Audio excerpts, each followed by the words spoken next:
زہرہ سے ان کا تعلق قائم ہو گیا اور اب وہ اسی فاحشہ کے ساتھ عذاب الہی میں گرفتار ہیں۔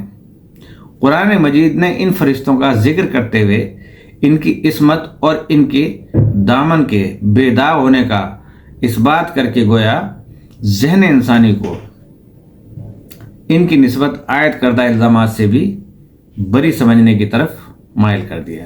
اسی لیے مفسرین نے اس آیت کی تفسیر کرتے ہوئے اس حکایت کے بے سروپا ہونے کا اظہار کیا ہے کہ وہ فرشتے جادو دے کر بھیجے گئے تھے، لیکن جادو پازیٹیو کرنے کے لیے تھا کہ جو بھی ان کے پاس سحر تھا وہ پازیٹیو اس کا نتیجہ نکلا کرتا تھا، نیگیٹو میں کبھی بھی نہیں جاتے تھے۔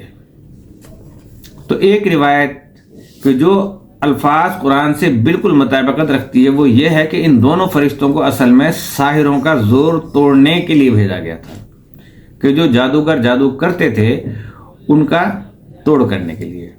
یہ فرشتے انسانوں کی صورت میں خالق کی طرف سے بھیجے گئے تھے تاکہ ساحروں کے سحر کا مقابلہ کرنے کے لیے انہیں مسلح کریں، اور اسی لیے جس کو وہ ان تدابیر کی تعلیم دیتے تھے اور انہیں متنبہ کرتے تھے کہ دیکھو ہمارے ذریعے سے تم ایک معرض میں ہو، اور وہ امتحان یہ ہے، یعنی امتحان میں، اور وہ امتحان یہ ہے کہ اس کو بس دفیہ سحر میں صرف کرنا، کہ یعنی کسی کے اوپر اگر کوئی جادو کیا گیا ہے تو اس کو دفع کرنے میں اس جادو کے اس پر کام کرنا اور اسی میں صرف کرنا اپنا ٹائم، خود ساحر نہ بن جانا۔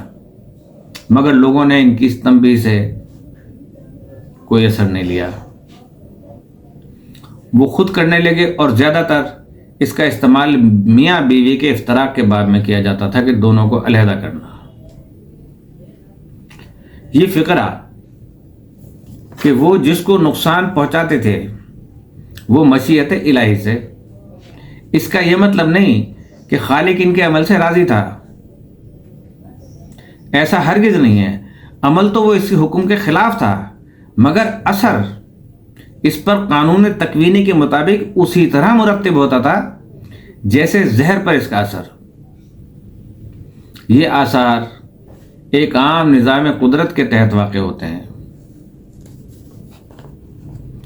کہ جن کی مخالفت اسی وقت ہوتی ہے۔ اس کی میں مثال یہ دے دوں کہ جیسے کہ میرے پاس ایک ریوالور ہے، وہ میں نے اگر پازیٹیو استعمال کیا ہے اس نے تب بھی اثر کرنا ہے، اور نیگیٹو کیا ہے تو اثر تو اس نے تب بھی وہی کرنا ہے۔ تو یہی چیز یہاں پہ بتایا کہ وہی اس پہ اثر مرتب ہوتا ہے کہ اگر کوئی سانپ کاٹ لے تو اس کا زہر اور اس کا جو ہے وہ اثر ضرور کرتا ہے۔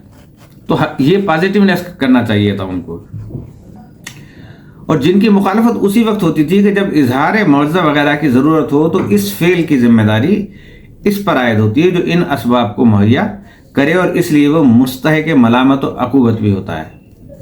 بے شک خالق اس کی مزاحمت بن نظر حکمت نہیں کرتا، اگر یہ کر دیتا تو یہ فعل غیر ممکن الوقوع ہو جاتا، اس اعتبار سے اسے نتیجہ مشیت کہا جاتا ہے۔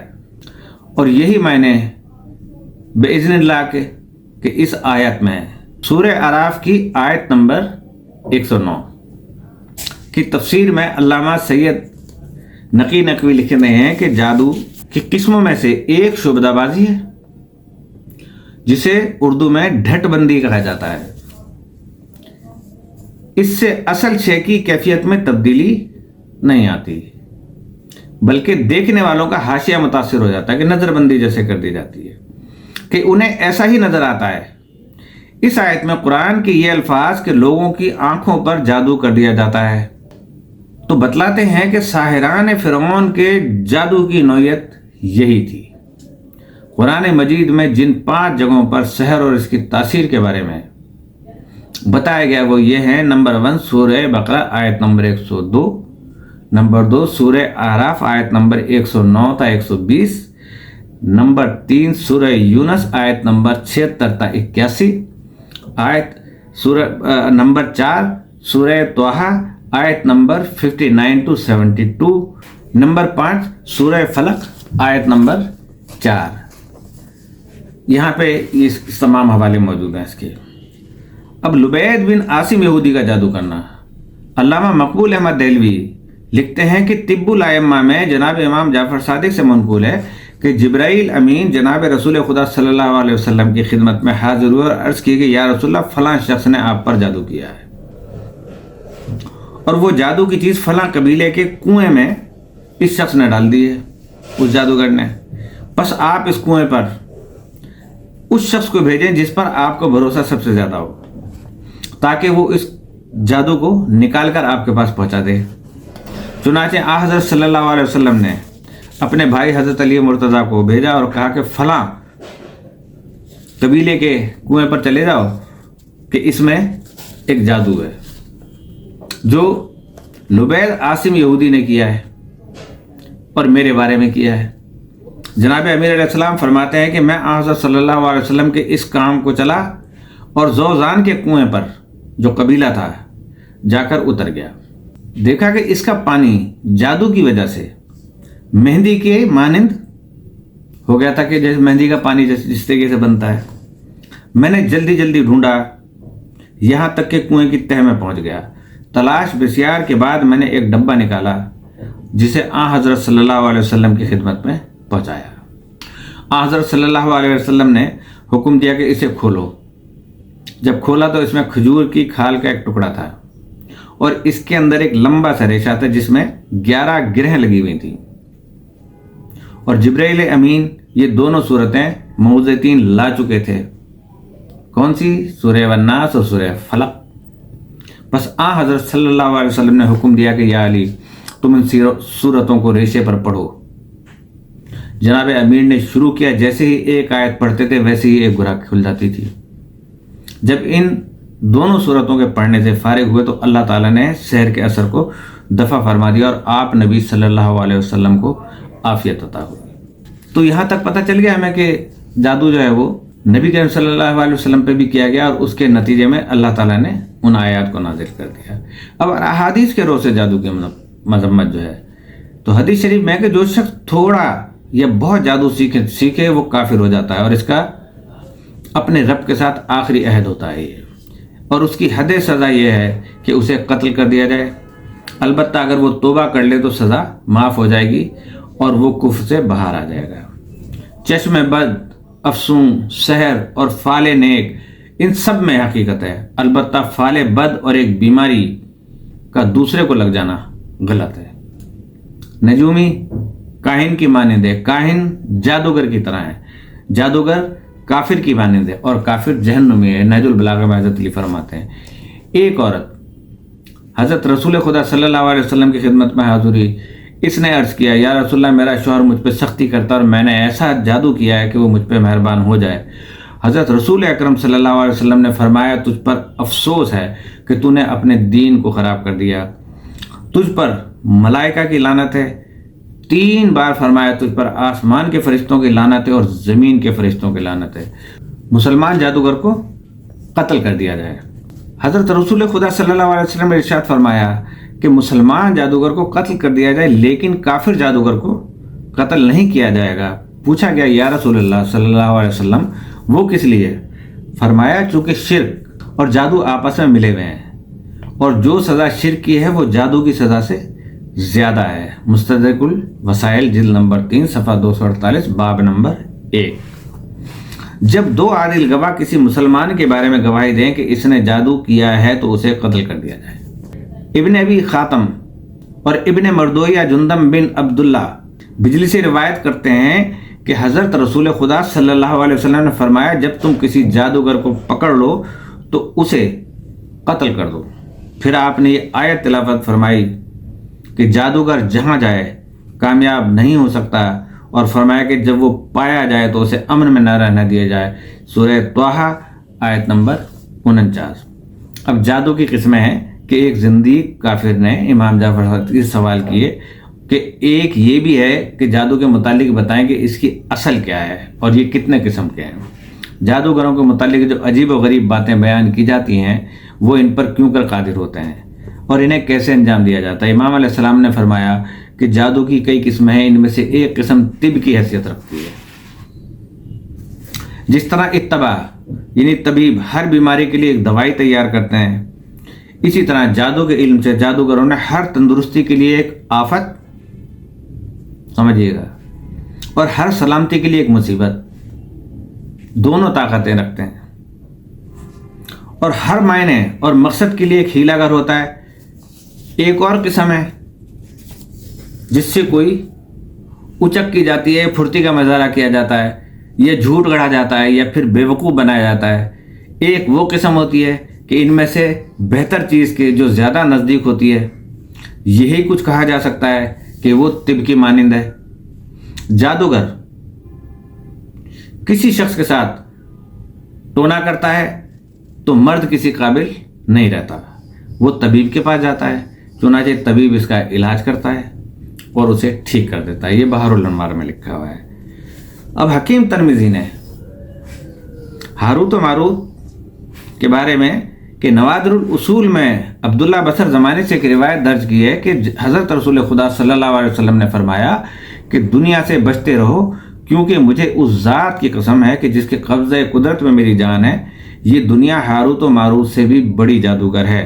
در منشور۔ اب میں آپ کو بتاؤں کہ اس میں یہ نیگیٹو نہیں ہے ان کے لیے، یہ انہیں جو سحر دے کے بھیجا گیا تھا کہ تم نے اپنے سحر سے لوگوں کو بچانا ہے اور اس کا توڑ کرنا ہے، تو دنیا میں لوگ ان جادوگروں سے بھی زیادہ تیز نکلے۔ تو آج یہاں پہ ختم کرتے ہیں، اب آپ کے سوالات کے جوابات کی طرف آتے ہیں۔ ہاں، ہاروت و ماروت کے بارے میں نے آپ کو بتا دیا کہ یہ حضرت سلیمان علیہ السلام کی وفات کے بعد زمین پر بھیجے گئے تھے۔ سورہ بقرہ آیت نمبر 102 کو ملاحظہ آپ کر سکتے ہیں۔ اچھا، علم لدنی کو علم وہبی، وہاب اللہ تعالیٰ کا نام ہے، عطائی اور علم ربانی بھی کہا جاتا ہے، جو بغیر کسی خارجی سبب کے یعنی مادی ذرائع سے نہیں، کسی سے سیکھا ہوا نہ ہو، سبب کے خود بخود قلب میں من جانب اللہ آتا ہے۔ جیسے نبی کریم صلی اللہ علیہ وسلم اور ان کے آل میں جو بندے چنے گئے، ان کو سب وہ علم لدنی کے ماہر تھے کہ جو خدا تعالیٰ کی طرف سے ان کو علم عطا کیا گیا۔ وہ کسی مدرسے میں نہیں پڑھے، دنیا کی پوری تاریخ کھنگال لیں، کسی تاریخ میں نہیں ملے گا کہ محمد و آل محمد کو کسی نے پڑھایا ہو یا وہ کسی کے شاگرد رہے ہوں۔ ہاں، اپنے باپ سے انہوں نے کہا کہ میں نے اپنے باپ سے یہ سیکھا، اپنے باپ سے میں نے یہ سیکھا، اپنے باپ سے میں نے یہ سیکھا، اپنے جد سے میں نے یہ سیکھا، لیکن مادی دنیا سے انہوں نے کچھ نہیں سیکھا۔ البتہ ان سے بہت سارے لوگوں نے سیکھا، اور بڑے بڑے صحابہ نے بھی سیکھا، اور خود امام اعظم ابو حنیفہ نے بھی سیکھا۔ تو علم لدنی امید ہے کہ آپ کو سمجھ میں آ گیا ہوگا۔ اور یہ اصطلاح قرآن پاک کی سورہ کہف آیت نمبر 65 میں ہے کہ اور ہم نے اسے حضرت خضر کو اپنی طرف سے سکھایا تھا سے ماخوذ ہے۔ تو ہمارے بندوں میں سے ایک بندہ پایا جسے ہم نے اپنے پاس سے رحمت دی اور اسے علم لدنی عطا کیا۔ اب اس کے بعد پوچھا گیا تھا، جلدی سے میں بتا دوں آپ کو کہ پاور کے لیے پوچھا گیا تھا ناصر احمد چیمہ صاحب کے حوالے سے۔ تو اس میں ناصر احمد کا صرف نام لیا جاتا ہے اور چیمہ وغیرہ کے بارے میں اس علم العادات کے اندر نہیں آتا۔ تو ناصر احمد کو چاہیے کہ وہ یا رزاق ہو یا بدیع کا ورد کریں، اس سے رفتہ رفتہ تمام نحس اثرات زائل ہو جائیں گے، تمام دروازے کھل جائیں گے، مصائب کا سلسلہ رک جائے گا، کوئی غم پریشانی فکر و فاقہ نہیں رہے گا، اور دنیا دل اطمینان سے بھر جائے گی۔ میں نے اس نسخے کو خود آزمایا ہے اور لا تعداد احباب کو دیا ہے، اور ہر جگہ اس کے اثرات ایک جیسے مرتب ہوئے ہیں کہ یہ تمام لوگ خوشحال، مسرور اور مطمئن ہو گئے، بیماریاں، مصیبتیں اور پریشانیاں ان کا پیچھا چھوڑ گئیں، ان کے گھروں پر رحمتوں کا نزول ہونے لگا، اور ان کے سینے جو کبھی اضطراب و بے چینی کا جہنم بنے ہوئے تھے، فردوسی اطمینان سے یعنی جنتی اطمینان سے معمور ہو گئے۔ اور سب سے بڑی بات یہ ہے کہ ان کی تمام جائز دعائیں معمولی صورت سے قبول ہونے لگیں۔ خود میری کیفیت یہ ہے کہ جب کسی جائز بات کے لیے جس کا حصول میری مسائی کے حدود سے بہتر ہو تو ہاتھ اٹھاتا ہوں، تو اسباب و وسائل کا سلسلہ اس صورت سے فراہم ہوتا ہے کہ میں رب رحیم کی کرم فرمائیوں کو دیکھ کر حیرت میں کھو جاتا ہوں، اور جی چاہتا کہ جبین نیاز زمین پر رکھ کر سبحان ربی الاعلیٰ کا مسلسل ورد کرتا رہوں۔ اب اعمال کے اثرات کیا ہیں؟ کہ کہ اچھے یا برے اثرات پیدا کرنے والے لہروں صرف ستاروں، بہاروں اور فضاؤں سے نہیں نکلتی ہیں، بلکہ ہر آدمی سے یہ لہریں نکل کر ماحول کو متاثر کرتی ہیں۔ بعض آدمیوں کو دیکھ کر تو آپ خوش ہوتے ہیں اور بعض کی صورت دیکھ کر 4 دن تک روٹی ہضم نہیں ہوتی۔ اسی طرح اعمال کی بھی 2 قسمیں ہوتی ہیں کہ اول وہ کہ جن کی پیدا کردہ لہریں سرور اور لذت کی صورت اختیار کر لیتی ہیں۔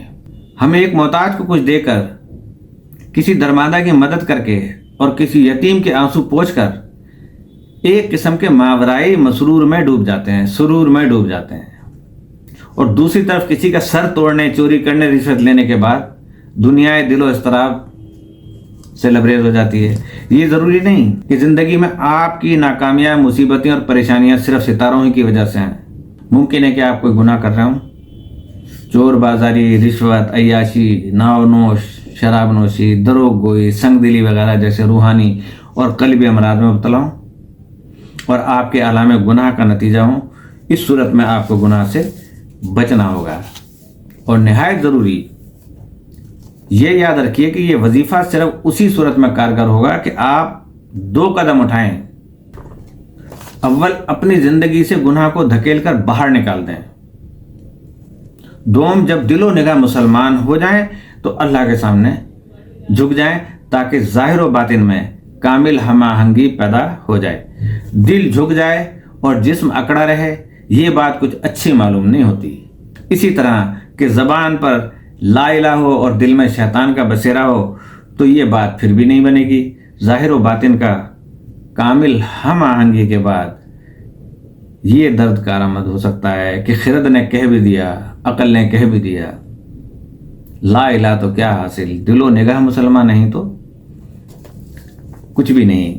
تو ایک اہم فائدہ کہ اس ورد کے دنیاوی فوائد تو ظاہر ہیں کہ آپ کی مشکلات آسان ہوں گی، بیماریاں اور پریشانیاں دور ہوں گی۔ اس ورد کا اخروی فائدہ بھی ہے کہ آپ کی اگلی زندگی بھی سنور جائے گی۔ وہ زندگی ابدی ہے اور یہ زندگی محض ایک حقیر سا وقفہ ہے۔